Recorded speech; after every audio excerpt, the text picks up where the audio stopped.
Withdrawals हुए हैं, तो हमारे अब रिजर्व इंशाअल्लाह ताला बिल्डअप होना शुरू हो जाएंगे। IMF से बात हो जाएगी तो मज़ीद बिल्डअप होना शुरू हो जाएंगे। IMF के बारे में मैं कहता चलूँ कि मुझे अल्लाह ताला की ज़ात से उम्मीद है कि जल्द ही इंशाअल्लाह ताला ये मामला हो जाएगा। जो मैं आपसे गुजारिश कर रहा था कि चैलेंजिंग इन्वायरमेंट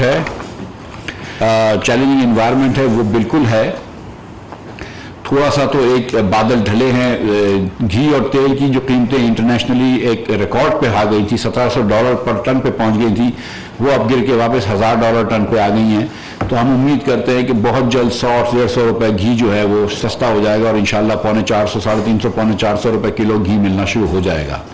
आटा और चीनी तो हुकूमत वैसे भी यूटिलिटी रिसोर्स कॉरपोरेशन से तो सस्ता बेच ही रही है, 40 रुपए किलो आटा और 70 रुपए किलो चीनी। लेकिन हम समझते हैं कि थोड़ा सा आटे के अंदर भी कीमतों में कमी आएगी, क्योंकि दुनिया भर में वीट की प्राइसेस की कमी आई है। इसीलिए हमने आज ECC के अंदर वीट का एक टेंडर जो है उसको स्क्रैप किया, फिर से रीटेंडर करेंगे, क्योंकि हम समझते हैं कि गंदम की कीमत जो है वो दुनिया भर में अब जो गिरी है उससे भी पाकिस्तान में फ़ायदा होगा और आटे की कीमतें मज़ीद कम होंगी इंशाअल्लाह।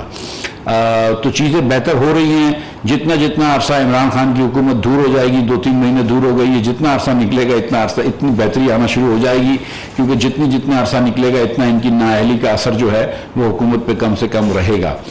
लेकिन बहरहाल एक संगीन नाअहली थी 4 साल की, जिसमें अगर आप इजाज़त दें तो मैं बिजली से शुरू करता हूँ कि 1 करोड़ पावर प्रोजेक्ट था कि जो कि साल के शुरू में शुरू हो जाना चाहिए था, वो अब जाके शुरू हुआ है और इसकी डेट होने की वजह से हमको लोड शेडिंग का सामना करना पड़ा। साथ साथ एक जो हवेली बादल था 2 जिसको कहते हैं, या त्रिमू के अंदर हमने एक पावर प्लांट लगाया जिसकी 2018 में मशीन्स आ गई थी और सीरियसली 2019 तक चल जाना चाहिए था। वो अभी तक नहीं ऑन हुआ है और अब हम जाके ऑन कर रहे हैं, और जब हम वो ऑन करेंगे तो उसके बाद उससे पावर आएगा। तो अगर आज लोड शेडिंग हो रही है तो उसकी एक वजह यह भी है कि PTI ने कोई भी वो नामुकम्मल मंसूबे जो मुस्लिम लीग छोड़ के गई थी, तेजी से जो मुकम्मल हो रहे थे उनको रुकवा दिया और कोई भी मंसूबा मुकम्मल नहीं किया, जिसकी वजह से यहाँ पे लोड शेडिंग हुई है। ये जो क्लेम करते हैं एकदम सफेद झूठ है कि पाकिस्तान में कैपेसिटी ज़्यादा है। 3-4 दिन पहले पाकिस्तान में बारिशें आने से पहले, पंजाब में और कराची में बारिशें आने से पहले 30,000 मेगावाट से ज़्यादा तजावुज़ कर गई थी कैपेसिटी, जबकि पूरे पाकिस्तान की डिमांड तजावुज़ कर गई थी 30,000 मेगावाट से ज़्यादा। अगर पूरे पाकिस्तान की कैपेसिटी भी डाल दें तो वो 23-24,000, 25,000 मेगावाट से नहीं बना सकती, तो अभी भी शॉर्टफॉल है। और जब हम आए थे तो उस वक्त 7,500 मेगावाट जो था उसका शॉर्टफॉल था, और 7,500 मेगावाट का वो प्लांट्स बंद रखे हुए थे, जिसमें 5,000 मेगावाट प्लांट इसलिए बंद थे कि उधर गैस नहीं थी या बिजली नहीं थी, या फ्यूल नहीं था, ईंधन नहीं थी, और 2,500 मेगावाट इसलिए बंद था कि उसमें मरम्मत नहीं थी।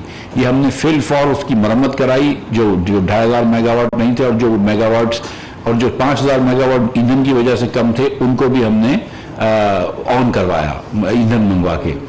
और जो ईंधन की इस वक्त हमको मुश्किलात हो रही हैं LNG खरीदने में, हमने 10 LNG की विंडोज़ के ऊपर हमने वो टेंडर करवाए थे, हमको एक भी रिस्पांस नहीं आया।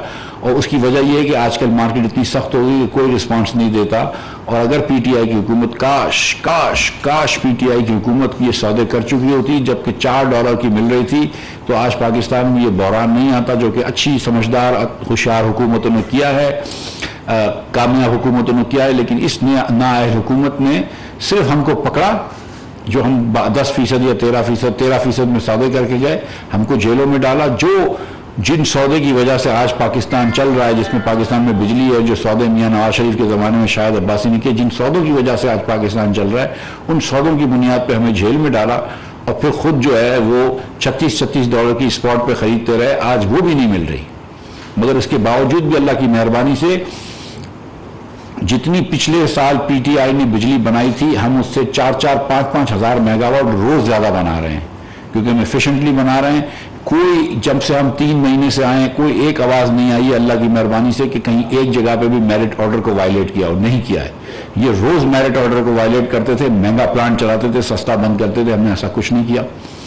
हम कोयला भी मंगवा रहे हैं, अफगानिस्तान से भी कोयला आ रहा है और दीगर जगहों से, साउथ अफ्रीका से, इंडोनेशिया से, ऑस्ट्रेलिया से कोयला आ रहा है।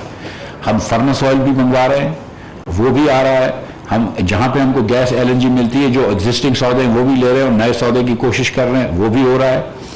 और पाकिस्तान के अंदर इस वक्त वो बिजली बन रही है जो पाकिस्तान में कभी भी किसी गर्मी में नहीं बनी, इतनी ज़्यादा बिजली बना रहे हैं। लेकिन जाहिर है कि डिमांड ज़्यादा है, क्योंकि हम पूरी और इसलिए पूरी नहीं कर पा रहे कि कैपेसिटी कम है।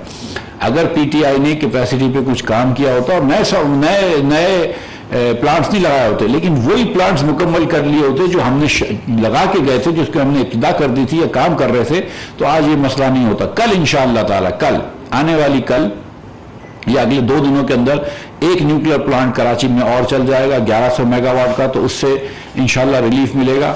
और आप देखेंगे कि आहिस्ते आहिस्ते लोड शेडिंग के अंदर अगले 2-3 दिनों में 15 दिन से रिलीफ आता रहेगा।